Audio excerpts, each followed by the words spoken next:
Salutations all, and welcome to Basic Public Speaking. I am Christy Thomas, and this is the video chit chat for the third main speech, which is aptly named, Tell Me a Story. Now, we just finished up the second storytelling speeches, which is a choose your own adventure. I gave you options. So, following suit with that, the third main speech is also kind of, you're choosing your own not topic. I'm giving you an umbrella topic, which is you're going to tell me a story. There's different routes you can go. So let's go ahead and break that down. Now first, I'm going to tell you what the technical requirements, because this is the main speech, are, and then I'll get into them deeper as we throughout this video. So there is an outline due and a time limit. At least 2.5 minutes would be great. There's no max time limit, so if you talk 5, 7, 20 minutes, that's perfectly fine. I would just love to hear you speak for around 2.5 minutes. Remember, we're building ourselves up. If you don't hit the 2.5 mark, if you're between 2.5, that's fine. That's acceptable. Now, if you go below 2 minutes, there'll be a deduction in grade points for the time limit. So really do your best. And again, I've said this before and I'll say it again, a great way to hit that mark is to practice. Say it out loud, say it in front of in a mirror, or you can even do pre-recordings of yourself just to test the time limit.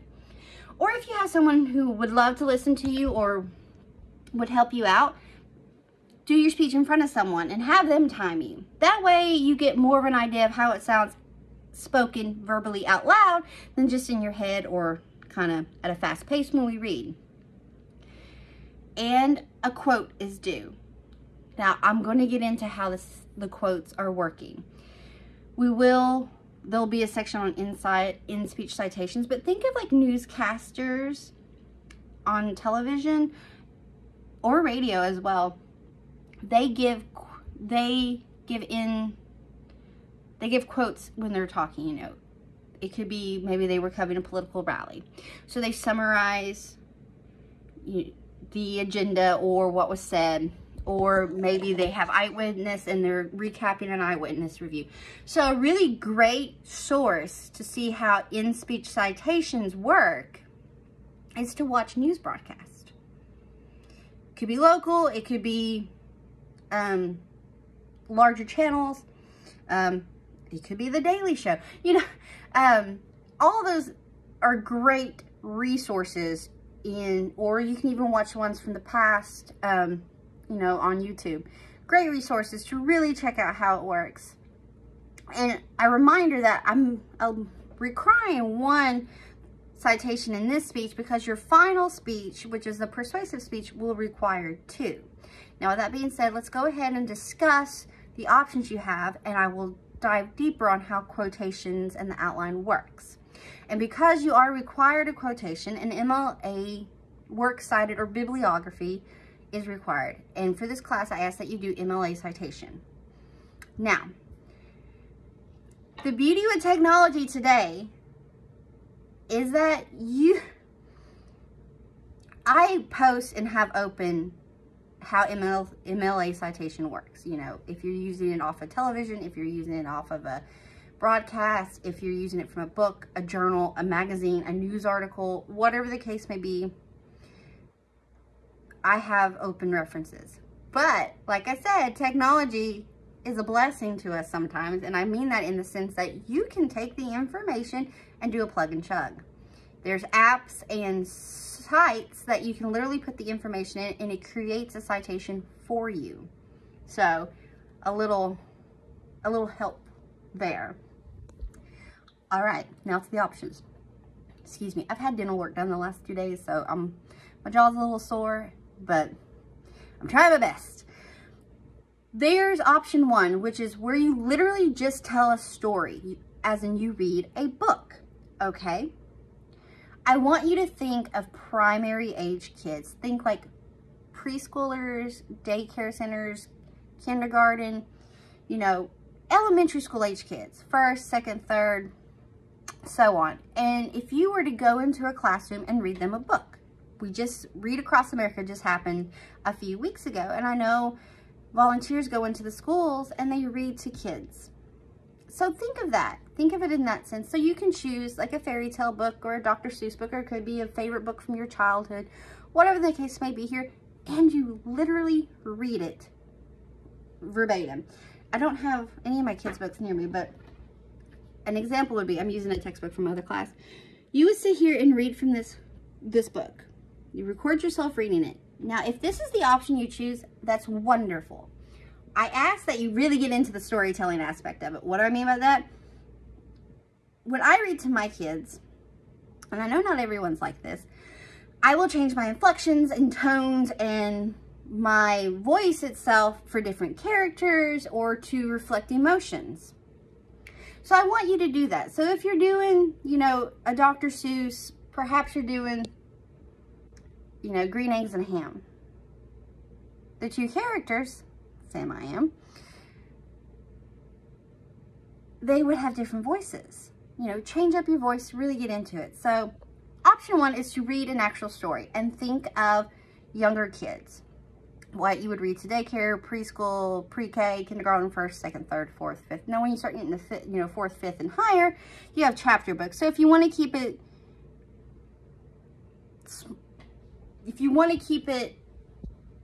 more childlike, that's a-okay. But just change your inflections or your voices or your tones, and really like think of your facial expression for the nonverbal, happiness and sadness and excitement. You know, think of how you would read to little kids. So that's option one on Tell Me a Story. If you choose Tell Me a Story, you don't have to do a direct quote because you are reading the book. So your citation, your works cited, would just be plug and chug the information from the book. So it'd be the title of the book, the author of the book, the year it was published if we know, the publisher, all that. Again, you can go to sites and apps that will plug and chug for you. Just put the information. So if you choose to actually read me a story from a book, like a fairy tale book or a Dr. Seuss book or those Grumpy Monkey books or the Llama Llama books, that's great and wonderful. Remember, we're going to change our voice, we're going to show our emotions non-verbally and use our inflection and our tones. I want for this, again, you don't do a direct quote because you're reading from the book, so the citation is using the book itself. All right, that's option one on Tell Me a Story. Let's continue in options. Now, we have been over informative speeches like it's our job. And storytelling speeches, we've really been tapping into our storytelling. So this Tell Me a Story speech, we're pulling in all of that. We're pulling the informative, we're really tapping into our storytelling world. And then now we're also introducing celebratory. If you remember, a couple weeks ago, celebratory speaking was our lesson for the week. And if we recall, celebratory speaking includes, and there's so many more that I will not name, that I don't name. And we're just celebrating. We're celebrating the moment, we're celebrating the person, we're celebrating a moment. So that can include commencement speeches, so graduation speeches. So you can do a graduation speech. If you just recently graduated high school, or if you're getting ready to graduate with your bachelor's degree, or you're working, or your associate's degree, or a certificate, you know, perhaps you can think of a speech that you would want to give at a commencement ceremony for you and your peers. Or like I said, if you recently graduated high school, perhaps you did give a speech, you know. So we have commencement speeches. We can also do tribute. This is where we're paying tribute to someone, and this can be someone still with us or someone who's no longer with us. Now, if they're no longer with us, it's tribute / a eulogy memorial. So you can go either way with that as well. Just remember, we're honoring that person, whether they're with us or not with us anymore. We're honoring them. And again, remember, we're doing quotes, so just one quote. So if you choose to do a tribute or a eulogy or a memorial speech, and if that person is of a celebratory status or a political status or a well-known person, perhaps you start your speech with a quote from that person or a quote about that person. You know, when Mother Teresa passed, there were so many quotes about her and so many people spoke such kind words, obviously. you know, or perhaps you want to do a tribute speech to Princess Diana. Or it doesn't have to be a famous person. You can do a tribute or a memorial eulogy speech over someone in your world. It could be a grandparent or a friend, wherever, but pull a quote. So if you're doing someone close to you, you can choose to use a quote by someone else, like an inspirational quote or whatever the case may be here. You can use a quote from that to start off to describe this person. But remember, tribute, memorial, eulogy speeches, we are celebrating that person. So let's remember to bring that forward. So far, there's commencement or tribute, memorial, eulogies. You can also do acceptance speeches. Now, acceptance speeches fall in the range. Think of like the Grammys or the Emmys or the Tonys or the Academy Awards or the Nobel Peace Prize. Just so many things have acceptance speeches. And tribute. Sometimes when people pay tribute, there'll be celebrations of, you know, honoring someone. If they have a Lifetime Achievement Award somewhere, the honoree also has an acceptance speech. So, you know, you got kind of a 2-for-1 there. So you can be honoring someone, or perhaps you're going to grow up. Perhaps a dream of yours as a child was to be a famous singer or a famous actress. Write a speech if you were to win, like, Song of the Year or an Academy Award or a Tony if you're going to work on Broadway. You know, have fun with it. This speech also really taps into your having fun, you know, or getting our, like, this is just, they're more technical requirements, but I'm really leaning on the creativity, telling a story side. All right. You can also do a roast. Again, think of comedians. And I know Comedy Central used to have roast, and there's all kinds of them out there to pull sources from. But comedians, like, they roast people all the time within their sketches alone. It could be people from their life. It could be famous encounters, whatever the case may be. I ask that if you do a roast, you don't do a roast for someone personal. You do it for a celebrity. So an actress, a singer, a musician, a social media personality, whatever the case may be here, you're choosing someone not in your physical world. All right. So on the celebratory side of Tell Me a Story, you can do a commencement speech, or you can do a wedding toast too. So if maybe your siblings getting married, or if you have a parent getting married, or if you're getting married and you want to give a speech, because that happens too at rehearsal dinners or at the ceremony itself, or you can even discuss vows, because some, you know, a lot of people anymore, they write their own vows, or they, you know, you can do that as well, because you're paying tribute to the moment and to your spouse. You know, tribute speeches for a person, or if you know, if your child is getting ready to graduate, perhaps you have something you want to tell your child, or it's a moment in their, you know. Celebratory speeches are literally just speeches that are celebrating the moment or that person. We're celebrating a moment in time or a particular person, because when you think of acceptance speeches, and there's award shows and stuff too, there's Lifetime Achievement Awards. There's been Lifetime Movie, you know, actors and musicians and directors and those that just contribute, or all that falls under. So far our options are as follows. You are reading a book, a children's book, or you're doing a celebratory speech. If we do so, remember, we're required one quote. So this quote can be specific, particularly from a person, or if you're doing it for someone close in your life, you can choose an inspirational quote from someone else. And then, again, plug and chug for that MLA citation. And this MLA, and the outline, there's an outline due for this one as well.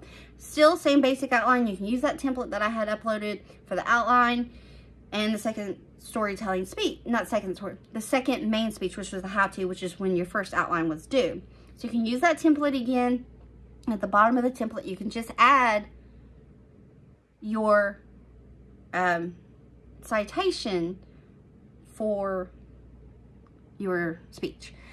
And remember, when it comes to citations, it can be a quote, it can be a blurb, it can be a statistic, it can be, you know, a reference. It's just, and we do in-speech citations, and then we do MLA works cited, because why? Always give credit where credit is due. That is the biggest thing when it comes to citations and works cited. You know, if it's not your original words, give someone that credit. All right, So again, our options are you can tell a story or you can do a celebratory speech. Now, here's the other options, because we can keep going with tell me a story. You can create your own podcast. Well, I guess it'd be more like a vlog because you're recording yourself. But tell me a story, as in you can retell, and this is from your perspective, your point of view. So you can retell a true crime story. You can give us the gist of it, and then you can tell us your theories on it. There are very famous unsolved true crime stories. Think of, you know, John Benet Ramsey. And then there's also true crime stories. There's tons of TV shows that tell stories. Some are unsolved, some are solved. And some that are solved have a lot of question marks. Like, did they or did they not? Did someone get away with someone they shouldn't? This speech, you're going to interject your point of view on it, your perspective. I want to hear from you. So you can do a true crime, unsolved mystery type situation here. Or, again, it would be more like a vlog. I say podcast, but think how podcasts are run when you're listening to them. Or you could tell a ghost story, or some great urban legend, or some great myth. Like there are some, or conspiracy theories. Think of the Ancient Alien Theory, History Channel, aliens, or, you know, the Curse of Oak Island. It's rumored that there's this great Templar treasure in the bottom of this well, but nobody's been able to find it. And dig deep, and people get hurt. It's just, and it's so much that they have a show, and I don't even know how many seasons they're into it now, but there's all that. When Dan Brown's The Da Vinci Code came out many moons ago, that stirred up more theories on, you know, the Priory of Sion. Is it real? Wasn't it real? Was the Templar the treasure they were seeking? You know, it just keeps going back and forth. So you can tell these in your version and your point of view. Also, there was this rumor that in the Grand Canyon, there's a cave, and in that cave is ancient Egyptian treasures brought over by the son of blah, blah, blah. Again, guys, I'm just like shooting off here.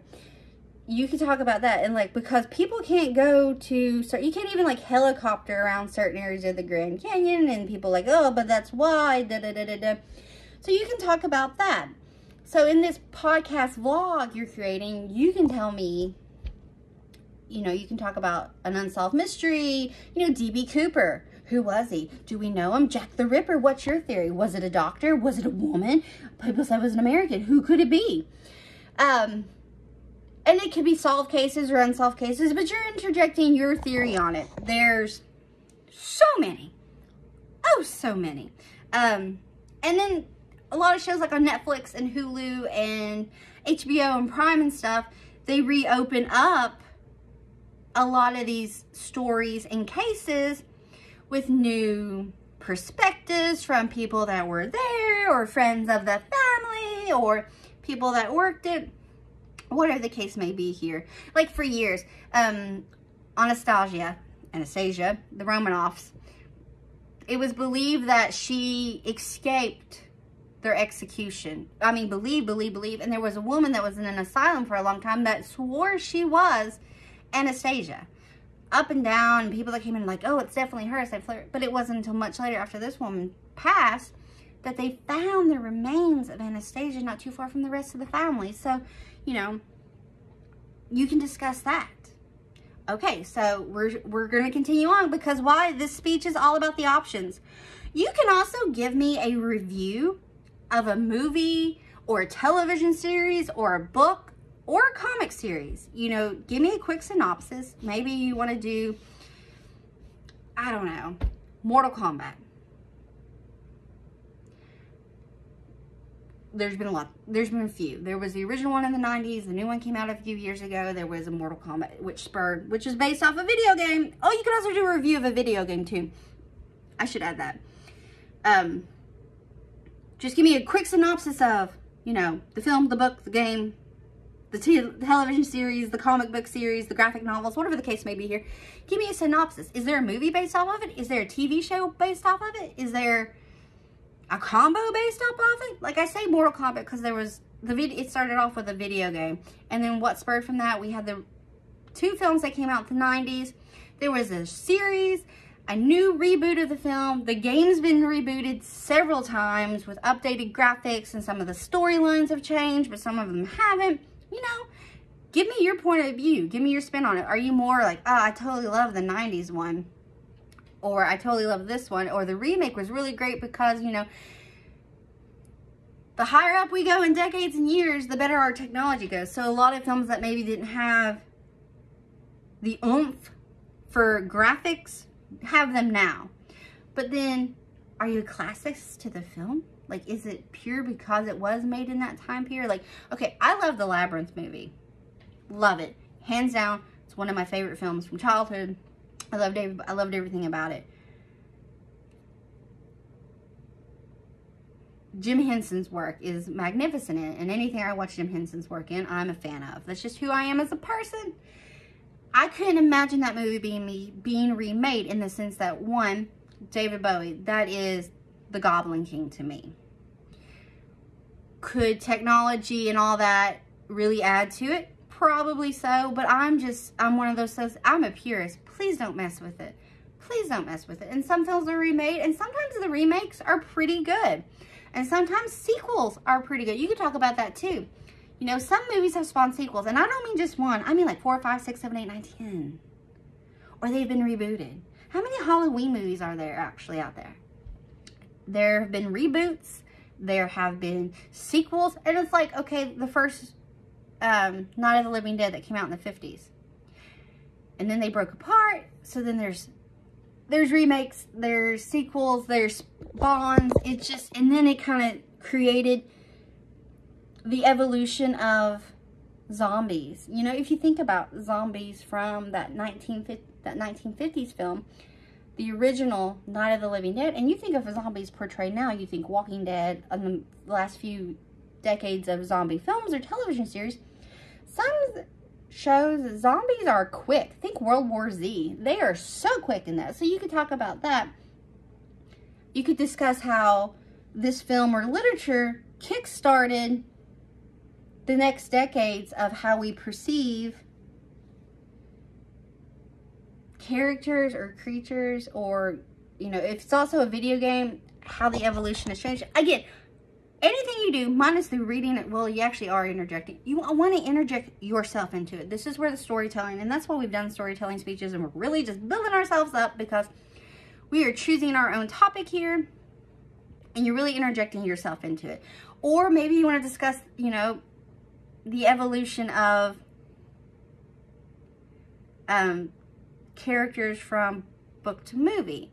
All right, you can just give me a review of a film, or a book, or a comic book, or a television series. You know, perhaps there's a series ongoing that you love, or a series that you used to watch, like Charmed or Supernatural, or, you know, think of like Full House or Step by Step or Family Matters or any of those, or Dinosaurs. Love that movie series. Not the mama. Anyway, again, I'm getting deterred. So far, our choices are, let's recap. You can actually read a book, a children's book, or you can do a celebratory speech, which is a commencement, roast, wedding toast, a tribute, eulogy, in memory speech, or an acceptance speech. We're celebrating a moment or time. You can do a vlog podcast situation. You can retell a like a ghost story, or an unsolved mystery, or a true crime story. You could even talk about conspiracy theories here, or you can discuss the history of something. You can discuss historical moments. Maybe you're really a history buff about battles of a certain, you know, maybe it's Civil War or World War I, or perhaps it's a culture that you're really into. Perhaps you're into Kaiwi. I totally butchered that. Anime, or you can also do reviews of films, television series, video games, books, comics, graphic novels. Interject yourself, or you can do a comparison of literature to film, or the evolution of characters, or how they spawned, or how you can take a franchise such as Saw, or Friday the 13th, or the Scream film, the Scream franchise. All of those. Maybe you want to discuss how they evolved from that very first introduction that we are introduced to this franchise. You know, have there been remakes? Are there 4,000 sequels? Are any sequels better than other ones? Should some sequels just be hidden from the world and never to be spoken of again? You can also just give me a review of an album. Maybe there's really just a phenomenal album in this world. Review that. Or you can talk about a game. When I say game, you can do a sports game. Maybe it was the Super Bowl, or perhaps it's a particular football, baseball, basketball, soccer. I'm going to keep interjecting sports here. And, you know, maybe you're just an avid person. You could talk about moments in history. So if you're a history buff, you can give your interjection or just your spin on the story of what happened, or your perspective, or maybe you just want to talk about a culture in like period. Perhaps you're really big into Renaissance art. You can discuss Renaissance artists. Or maybe you want to tell me about a great place to visit. Are you a fan of Gatlinburg? Tell me why Gatlinburg is amazing. Tell me why I need to go to Chicago. Tell me why New York City can't be beat. If you've gone to Mexico, what is it in Mexico? Have you been to Canada? Is it fabulous? What about California? Or maybe you have been on a cruise and why people should go on cruises. Or this is just, tell me a story. Tell me a story, do a celebration speech, a commencement speech, read a book, whatever the case may be here. Talk to me about it. Or I mean, there's really so much to go here, but technical requirements, let's circle back to that. I want you to speak for at least 2.5 minutes. Now, if you hit from 2 to 2.5, there'll be no deduction. But if you hit below 2 minutes, there will be a deduction in points for time. So again, really either record yourself or speak out loud or have someone watch you, just so that you get that idea of timing, okay? Outline is due. This is a main speech, and remember, there's a template already up and on Blackboard. Use it. Use the tools available to you. You're required one quote or citation, statistic, or numbers, or something. And because of that, we're going to give credit where credit is due. So a works cited is due, which you can just tack onto the bottom of your outline. And again, there should be, we'll double, triple, quadruple check that's open for MLA. But again, there's sites and apps that you can just plug and chug and then copy and paste. Beautiful. Chef's kiss. That's your technical requirements. So, outline. Talk for at least 2.5 minutes. No less than 2. There's no time limit on how long you can talk. And then a quotation, blurb, statistic that goes with your story. Unless you're reading a particular book. If you're reading a book, your citation is the book itself. There are absent sites. Again, MLA citation is what's required for this. Recap, tell me a story. You can read a book, a children's book. Think young age kids, okay? Or you can do a celebratory speech, and this can be, you can give a commencement speech, you can do a tribute speech, a eulogy, and then a memorial speech, and this can be over someone famous or someone in your world. Or you can do a roast, but I ask that you do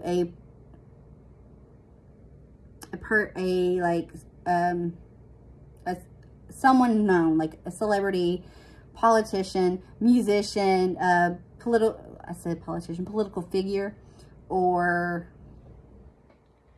social media an influencer, whatever the case may be here. Not someone from your personal world. You can do a wedding toast, or you can do just a speech that celebrates someone, or a moment in time. You know, if you're at a wedding, thank you for having me.